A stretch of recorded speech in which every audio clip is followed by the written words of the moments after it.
The Winx Saga Season 2 is now streaming.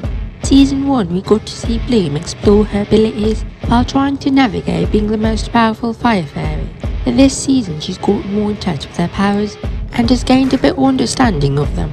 She's evolved and has more control and is embracing her power, but there's still a lot she must learn.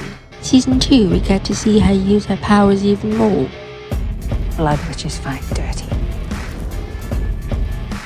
Season 2 begins with fairy training with Bloom versus Malcolm. After failing to hold on to her power, giving him the upper hand, her rage builds, but she did not lose control. Along with her training with Rosalind, Bloom has gotten better at controlling her emotions, as we see in future episodes. Andreas orders Dane and Riven to burn Sky's childhood home. Both Sky and Bloom were trapped in it. However, as she is the fire fairy, she uses her powers to protect them, stopping the fire from doing any harm. After learning about the dragon flame, an ancient mystical legend that Bloom now possesses, making her the key to saving the world, she displays a little of her powers, tapping into the flame while having complete control.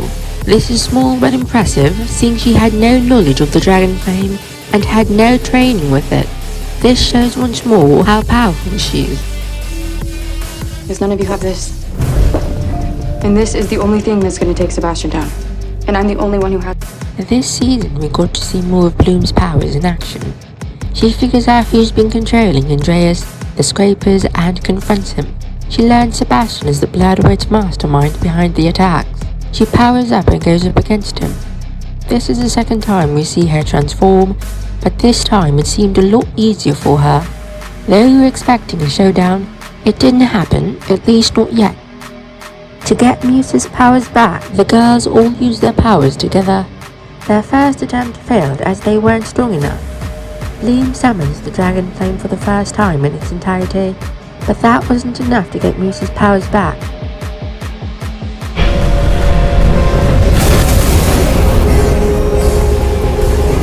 As a result of channeling their powers into the crystal, the girls no longer had full control of their magic, as the crystal makes them channel magic without knowing it.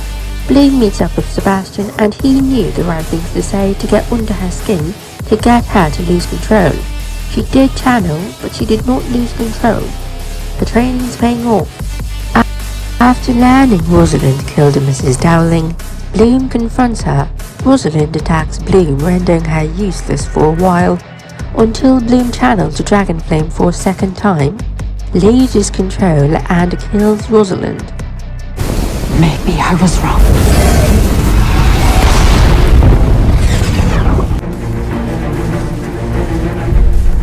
In the final battle between Althea and the Blood Witches, Bloom goes up against Sebastian, who wants the flame for himself, until Tara, Aisha and Stella arrives. She transforms again, and together they take him down. The long-awaited showdown shows Bloom's full powers and shows her and the girls in action. We look forward to seeing more of Bloom's powers and to see her explore her abilities more next season.